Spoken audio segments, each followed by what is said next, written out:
નમસ્કાર વિદ્યાર્થી મિત્રો, માર્ચ 2026ની અંદર તમારી જે બોર્ડની પરીક્ષા લેવાની છે એનું મનોવિજ્ઞાન વિષયની અંદર કેવા કેવા પ્રશ્નો પૂછાશે તો એના માટે આપણે 3 વર્ષના જે બોર્ડના પ્રશ્નો છે એ તમને આપવાનો પ્રયત્ન કર્યો છે અને આ પ્રશ્નો તમે તૈયાર કરી નાખજો. એટલે કે સેક્શન સી, ડી અને ઈ. તો તમારે મોટા ભાગના લગભગ જોવા જઈએ ને તો એકાદ બે પ્રશ્ન નહીં આવે, બાકી બધા જ પ્રશ્નો તમારે બેઠે બેઠા આવવાના છે. એટલે જો તમે હજી સુધી તૈયારી ન કરી હોય તો આ પ્રશ્નો ઉપર વધારે ફોકસ કરીને તૈયારી કરી નાખો. તો તમે અહીંયા જોઈ શકો છો, આપણે સેક્શન સી ની વાત કરીએ તો સેક્શન સી ની અંદર કયા કયા પ્રશ્નો પૂછેલા છે, જે 2 ગુણનો તમારે સેક્શન સી 20 માર્ક્સનું રહે છે. એમાં પહેલું છે ધ્યાનને આકર્ષનારા વ્યક્તિલક્ષી ઘટકો જણાવો. ધ્યાનનો કેન્દ્ર પ્રદેશ એટલે શું? પછી વિધાયક પ્રબલન એટલે શું? ઉદાહરણ સહિત સમજાવો. બુદ્ધિઆંકનું સૂત્ર ઉદાહરણ સહિત સમજાવો. આ પ્રશ્ન ખાસ તૈયાર કરી નાખજો. પછી મનોવલણના સ્વરૂપના કોઈ પણ 4 મુદ્દા જણાવો. પૂર્વગ્રહ 20 ચક્ર જન્મ આવે છે.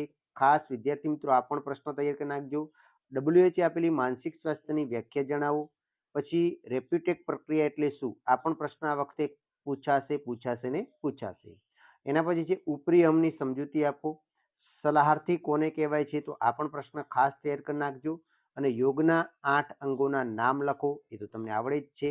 એના પછી કર્ટ લેવિનનો જીવન અવકાશનો ખ્યાલ, આ પણ મોસ્ટ આઈએમપી છે આ વખતે.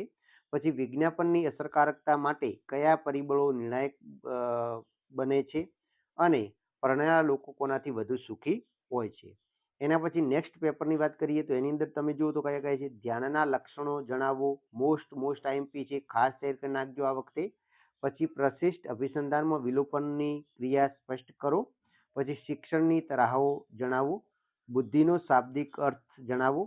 બુદ્ધિ વિશેના આધુનિક સિદ્ધાંતો કયા કયા છે એ જણાવો. મનોવલણના સ્વરૂપના કોઈ પણ 4 મુદ્દાઓ દર્શાવો. WHO આપેલી માનસિક સ્વાસ્થ્યની વ્યાખ્યા આ તૈયાર કરી નાખજો. એના પછી ખુલ્લી જગ્યાના ભયમાં દર્શાવેલ 5 પરિસ્થિતિઓ કઈ કઈ છે. પછી બોધાત્મક પ્રતિમાન અને અન્ય પ્રતિમાનોથી કઈ રીતે અલગ પડે છે. સલાહની કોઈ એક વ્યાખ્યા આપો. અષ્ટાંગ યોગના સોપાનો જણાવો. પછી ગંદકી કઈ રીતે ફેલાય છે તે જણાવો. અરજી પત્રકમાં ઉમેદવારની કઈ કઈ વિગતોનો સમાવેશ થાય છે. પરણેલા લોકો કોનાથી વધારે સુખી હોય છે? આ વારંવાર રિપીટ થાય છે, ખાસ તૈયાર કરી દેજો. એના પછીના પેપરનું જોઈએ તો સંવેદનના પ્રકારોના નામ જણાવવાના છે. સંવેદનો કયા કયા છે એના પ્રકાર નામ લખો. શિક્ષણની વ્યાખ્યા આપવાની છે. પછી વિધાયક પ્રબલન એટલે શું? ખાસ તૈયાર કરી નાખજો. વિધાયક પ્રબલન એટલે શું? પછી બુદ્ધિઆંકનું સૂત્ર ઉદાહરણ સહિત સમજાવો. જો આ પણ પ્રશ્ન વધારે રિપીટ થાય છે, તૈયાર કરી નાખજો. સમૂહ માધ્યમ એટલે શું અથવા તો સમૂહ માધ્યમના નામ જણાવો. પછી મનોભારના ઉદ્ગમ સ્થાનો જણાવવાના છે. હતાશાની વ્યાખ્યા. આ બે પ્રશ્ન ખાસ તૈયાર કરી નાખજો. એના પછી જો WHO આપેલી માનસિક સ્વાસ્થ્યની વ્યાખ્યા, આ પણ પ્રશ્ન વારંવાર રિપીટ થાય છે તો આપણે તૈયાર કરવાનો છે. અહમ એટલે શું?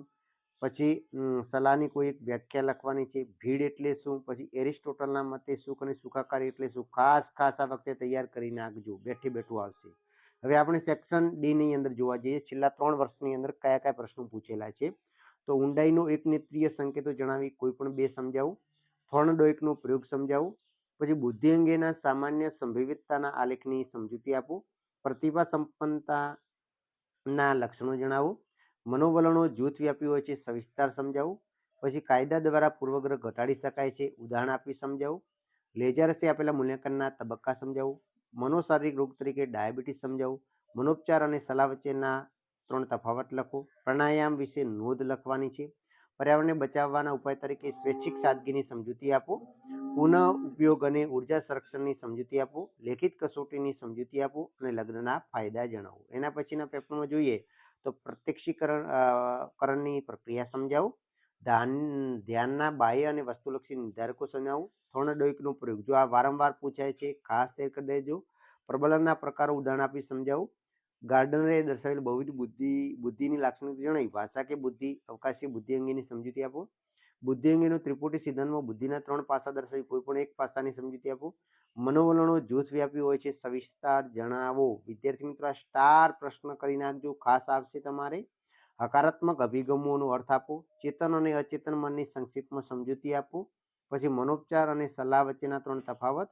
ઘોઘાટ પ્રદૂષણ આ વખતે હાઇલાઇટ કરવાનું છે, ખાસ આવશે. ગ્રીનહાઉસની અસરનો ખ્યાલ સ્પષ્ટ કરો.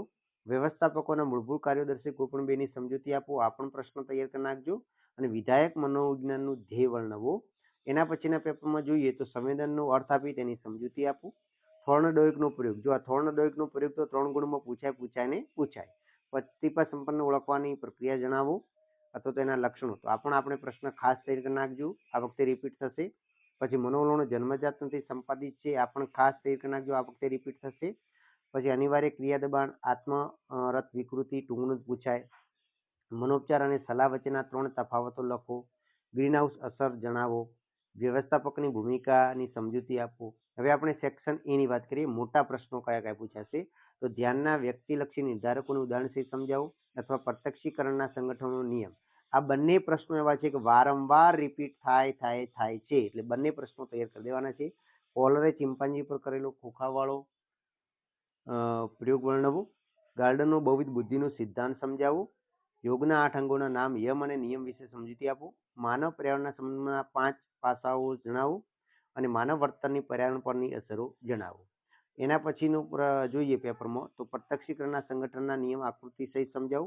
સ્કિનરની સમસ્યા પેટીની રચના અને પ્રયોગ યોજના સમજાવો. કોલરે ચિમ્પાન્જી પર કરેલા પ્રયોગો જણાવી. 2 લાકડીવાળા પ્રયોગ સવિસ્તાર જણાવો. બુદ્ધિની કોઈ પણ એક વ્યાખ્યા આપી તેનું સ્વરૂપ સ્પષ્ટ કરો. જેપી દાસનો 5 સિદ્ધાંતની સમજૂતી આપો. પર્યાવરણના બચાવના વાર્તનિક ઉપાયો જણાવો. એના પછીના પેપરની અંદર જોવા જઈએ તો ધ્યાનના વસ્તુલક્ષી નિર્ધારકો ઉદાહરણ સહિત સમજાવો. પ્રત્યક્ષીકરણ સંગઠનનો નિયમ જણાવો. સ્કિનરની સમસ્યા પેટી, કોલરે ચિમ્પાન્જી પર કરેલો પ્રયોગો, 2 લાકડીવાળો પ્રયોગ, ગાર્ડનનો બહુવિધ બુદ્ધિનો સિદ્ધાંત અને ગ્રીન હાઉસની અસર. તો આ બધા જ પ્રશ્નો ખૂબ અગત્યના છે વિદ્યાર્થી મિત્રો. આ ફોકસ કરી અને છેલ્લી ઘડીએ તૈયાર કરી નાખજો. 100% બેઠા આવવાના